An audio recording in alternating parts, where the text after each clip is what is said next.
I suggest grabbing a shovel. This could get deep. We'll talk about that today on Bible Time.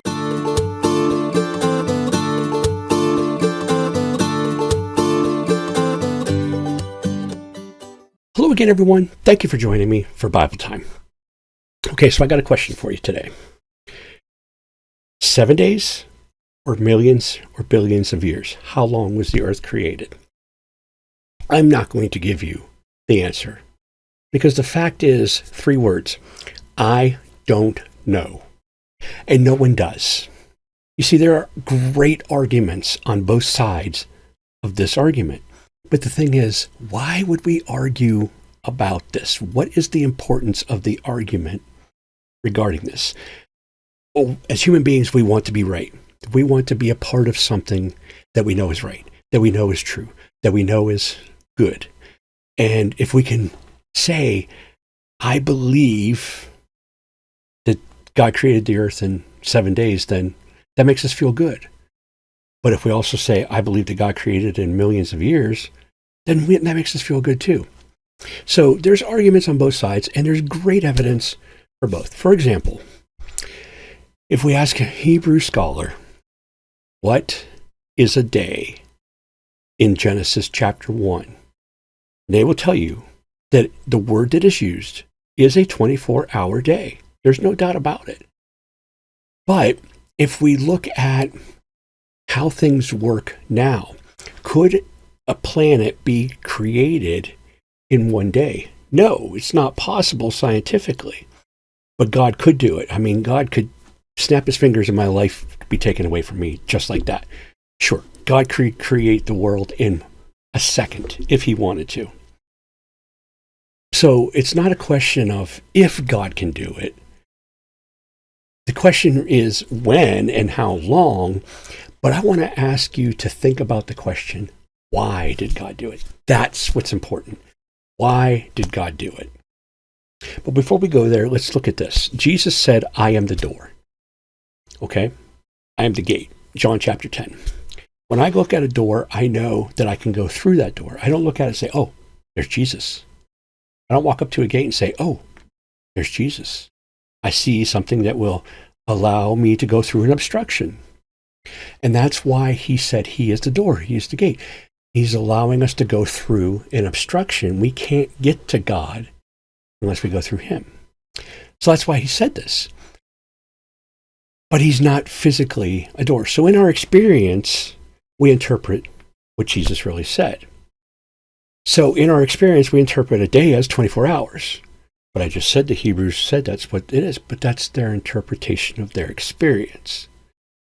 Okay, so there's your argument for 7-day creation. And then we know that science has said many times that it's been millions or billions of years. And then we got the flood. And we can look at that and say how the flood shows that the earth was only 2,000 years old, or maybe 1,000 years old when the flood happened. And I believe it. But again, why? Why did God create the heavens and the earth? So that he could be in relationship with us. That's what we need to argue. The resurrection of Jesus Christ is the most important thing to understand in this world. We get that wrong. We get it all wrong. We can get creation wrong and still get to heaven. So it's more important than the creation. So I guess what I'm saying is just don't argue about it. I mean, there are people, some fundamentalist people, that will just call you names and put you down if you don't believe that the world was created in 7 days.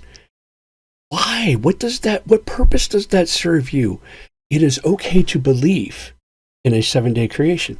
It is okay to not believe in a 7-day creation, because that belief is not going to harm your relationship with God. Why it was created is important, because that is what establishes our relationship with God. We could look at it this way. He wanted to create human beings that he could have a relationship with. He created the angels, which are without autonomy. They go and do everything he says. But he created us with a choice to accept him, to reject him, to believe in a 7-day creation or to reject a 7-day creation. But he created us with a choice, and when we have a choice, it led to sin. So he had to redeem us of this sin because he's perfect and we are not. So in order to stay in relationship with us, he had to redeem us.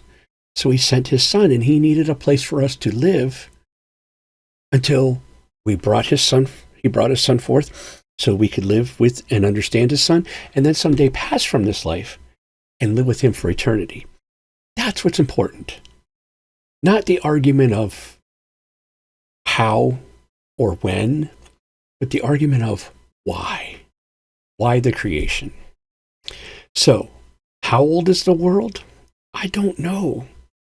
And I'm not going to argue with you either way. Sure, I, like anybody else, I love information and I'd love to understand. And I would like to know for sure which to believe. But you know what? There are days when I believe in a literal 7-day creation. There are days that I believe that billions of years came into existence before that 4th day, or even that 6th day. Because I'm pretty sure we can trace Adam back to about 6,000 years ago. Many scientists have done this, not helping each other out, but independently calculating how old they think Adam is, and they all come up with around 6,000 years.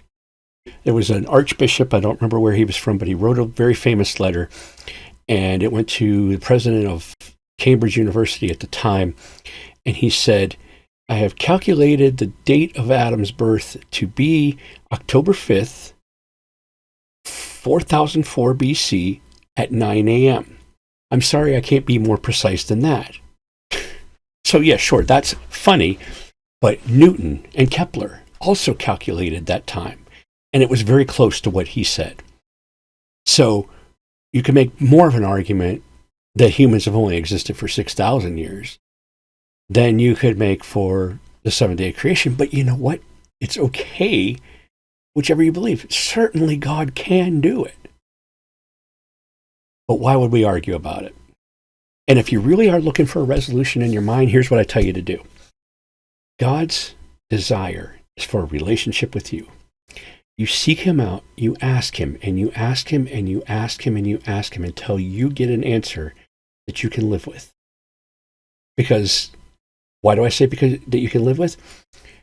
Because he will give you an answer that he wants you to live with. Because he wants to be in relationship with you. But he also may want you asking every day so he can give you something different about it. God is not finite like we are. He is extremely infinite, beyond our comprehension.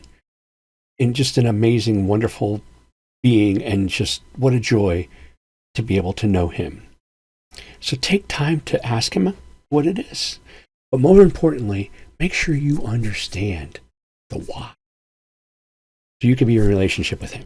That's what's more important. And that's your Bible time for today. I hope you enjoyed it, and I'll talk to you again all real soon. God bless.